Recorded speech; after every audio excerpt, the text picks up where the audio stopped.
எதிர்கட்சி கொறடா முதல்ல இவர் வந்து எந்த கட்சியில் இருக்காருன்னு கேளுங்க. அவரை வசந்த காலத்துக்கு அவர் எந்த நீங்க எங்க உட்காருங்க? நீங்க உங்க இடம் எது? உட்கார சொல்லுங்க. நடவடிக்கை எடுப்பேன். உங்க இடத்துல போய் உட்காருங்க. இஸ்லாமியர்கள் பிரச்சனையாக அவர் முதல்ல இடத்துக்கு போக சொல்லுங்க.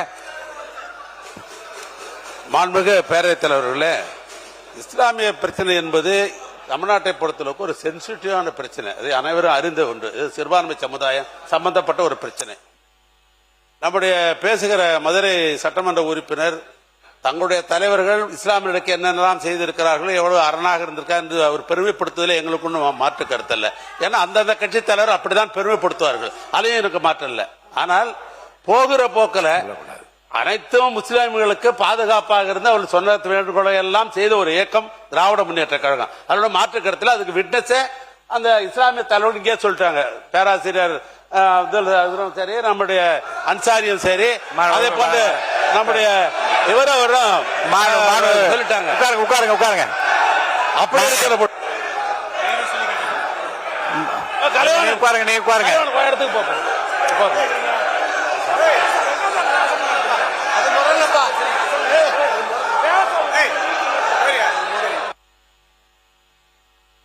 உட்காருங்க உட்காருங்க, நீ உட்காருங்க, நான் பேசுறேன். உட்காருங்க உட்காருங்க, நான் பேசுறேன். உட்காருங்க உட்காருங்க உட்காருங்க உட்காருங்க உட்காருங்க, நான் பேசுறேன். உட்காருங்க.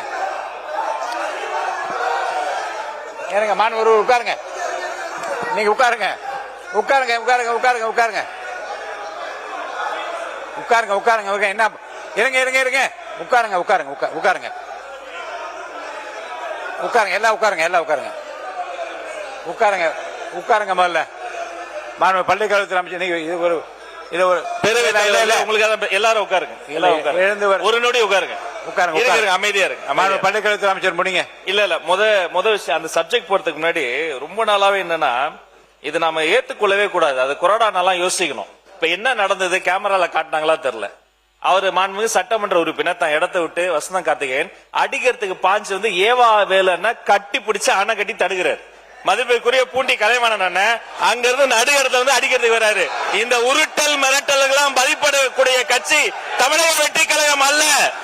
இதை போன்ற நாகரிகமற்று உருட்டுறது மிரட்டுறதுனாலதான் தமிழக மக்கள் தகுந்த தீர்ப்பு கொடுத்து அங்க உட்கார வச்சிருக்காங்க. தொடர்ந்து நான் பாத்துக்கிட்டே இருக்கிறேன்.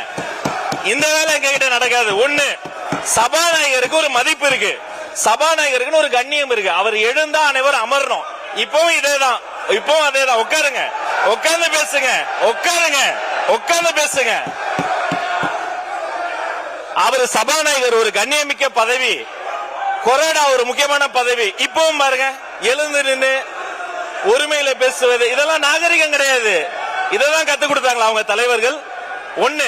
ரெண்டாவது, நம்முடைய சட்டமன்ற உறுப்பினர் அவருடைய முதல் அறிமுக உரை பேசுகிறாரு. இன்னும் கவனமா உறுப்பினர்கள் பேசும்போது தங்களுடைய கருத்துக்களுக்கு ஆதாரத்தோடு பேசணும். ஆதாரம் கேட்கலாம். ஐந்து முறை அவர் அறிமுக உரையை குறுக்கீடு செஞ்சு 5 முறை பேசிட்டாங்க. அவர் பேசிய கருத்துக்களுக்கு இப்ப நான் பேசுறத இப்பெல்லாம் நாகரிகமா பேசாதீங்க. உட்காருங்க உட்காருங்க உட்காருங்க. அவர் பேசின கருத்துக்களுக்கு ஆதாரம் இருக்கான்னு கேட்கலாம். ஆதாரம் இருந்தா அவர் சபாநாயகர் கிட்ட கொடுக்கலாம். அதை விட்டுட்டு அதாங்க அவர் பேசின கருத்துக்கு சபாநாயகர் ஆதாரம் கேட்டு அவர் கொடுக்கட்டும். அவரை பேச அனுமதிக்கல.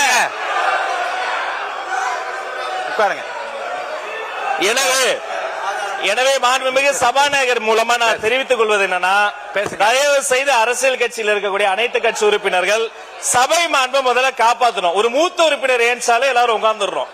அவர் கொரோனா ஏன்ஸ் நிக்கிறாரு, பின்னாடி இருந்து கத்துறீங்க. சபாநாயகர் ஏன்ஸ் நிக்கிறாரு, நடு கூடத்துக்கு வந்துட்டு வராரு, இன்னொருத்தர் தடுக்கிறார். இதெல்லாம் முறை அல்ல, மரபு இல்ல. முதல் முறை உறுப்பினர் பேசுறாரு, அவர் கருத்துக்கு அவர் பொறுப்பேற்றுக்குவாரு. அதுக்கு ஆதாரம் இல்லைன்னா அவை குறிப்பில் நீக்கலாம், அதுக்கு என்னவோ பேசலாம். 5 முறை குறுக்கீடு செஞ்சுட்டு அவர் ஆதாரம் வச்சிருக்காரா இல்லையா, அது உண்மையா இல்லையாங்கிறத அவர் பேச அனுமதிங்க. அப்புறம் பொறுமையா கருத்தால் எதிர்கொள்ளுங்க.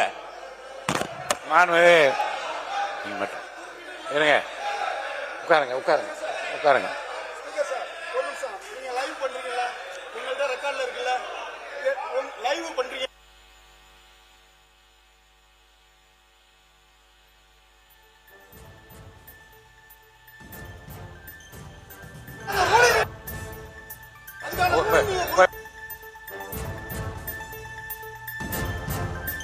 உட்காருங்க, இடத்துல உட்காருங்க, இடத்துல உட்காருங்க, இடத்துல உட்காருங்க. மாண்புமிகு அவை உட்காருங்க.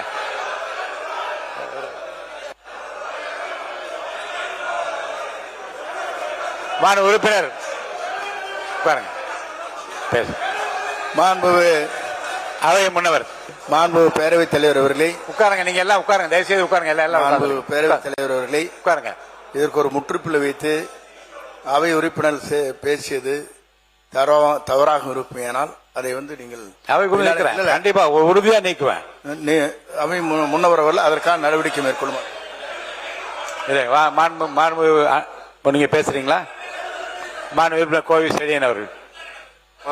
மாண்புமிகு பேரவைத் தலைவர் அவர்களே, அவை முன்னவர் முடித்து வைத்ததற்கு பிறகும் இந்த சொற்றொடரோடு அவை அடுத்த தொடர் நடவடிக்கை போக வேண்டும் என்பதுதான் எங்களுடைய எண்ணம். அரசியல் ரீதியான பிரச்சனையாக இருந்தால் அரசியல் ரீதியாக பேசலாம், மோதிக்கொள்ளலாம், மணிக்கணக்கில் கூட பேசலாம். மாண்புமிகு கூட்ட மேடையில பேசுவது போல பேசாம கொஞ்சம் முன்னாள் முதலமைச்சர் அதை தான் வலியுறுத்தி கொண்டே இருக்கிறார். ஆனால் ஒரு ஒரு ஒரு சுமூகமாக போக வேண்டிய ஒரு சமுதாய பிரச்சனையை பேசும் பொழுது, மத சம்பந்தப்பட்ட பிரச்சனையை பேசும் பொழுது பேசுபவர்களும் வார்த்தையை பார்த்து பேச வேண்டும், கேட்டுவிட்டு பதில் சொல்லுபவர்களும் வார்த்தையை பேசினால்தான் வெளியில் இருப்பவர்களுக்கு ஒரு பாதுகாப்பான நிலையை சட்டமன்றம் விரும்புகிறது என்ற பொருள். அதன் அடிப்படையில் தான் மாண்புமிகு மதுரை உறுப்பினர் பேசும் பொழுது தீவிரவாதிகள் என்று திமுக சொன்னார் என்று வார்த்தையை மட்டும் பிடிச்சுக்கிறது. பிளீஸ், அந்த வார்த்தைக்கு ஒரு ஆட்சேபனை தெரிவித்துமே தவிர அவர் பேசுவதில் நாங்கள் தலையிடவில்லை. அதன் பிறகு சகோதரி பேசினார். அவர்கள் தரப்பு அப்படி என்றால் நாங்கள் இஸ்லாம் மக்களுக்கு செய்த சலுகைகளை சொல்லுகிறோம். எனவே இரண்டும் ஒளிபரப்பாய் கொண்டிருக்கிற நேரத்தில் ஏற்பட்ட இடர்பாடை தவிர தயவு செய்து என்றைக்கும் திராவிட முன்னேற்ற கழகம் இஸ்லாம் மக்களுக்கு பாதுகாப்பாளன் என்பதை பதிவு செய்து அடுத்த கட்ட நடவடிக்கை போகுமாறு கேட்டுக்கொள்கிறேன். அவர்கள் வந்து நீங்க வந்து உங்க இடத்துல நின்று பேசுங்க.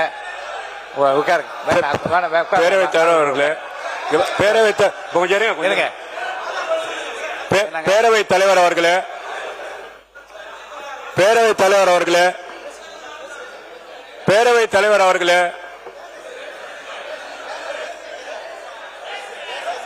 பேரவைத் தலைவர் அவர்களே, நீங்க வந்து பாத்தீங்கன்னா இங்க நான் தவறா பேசியிருந்தா கேட்டுக்கோங்க. ஒரு நிமிஷம் சொல்லிடுறேன். உங்களை நான் அனுமதிக்க போ. நீங்கள் மேற்கொண்டு பேசுகிற விடயங்கள் ஆதாரப்பூர்வமாக இருந்தால் இருங்க, வந்து ஆதாரத்தை என்கிட்ட காட்டி விட்டு பேச நான் அனுமதி அளிக்கிறேன்.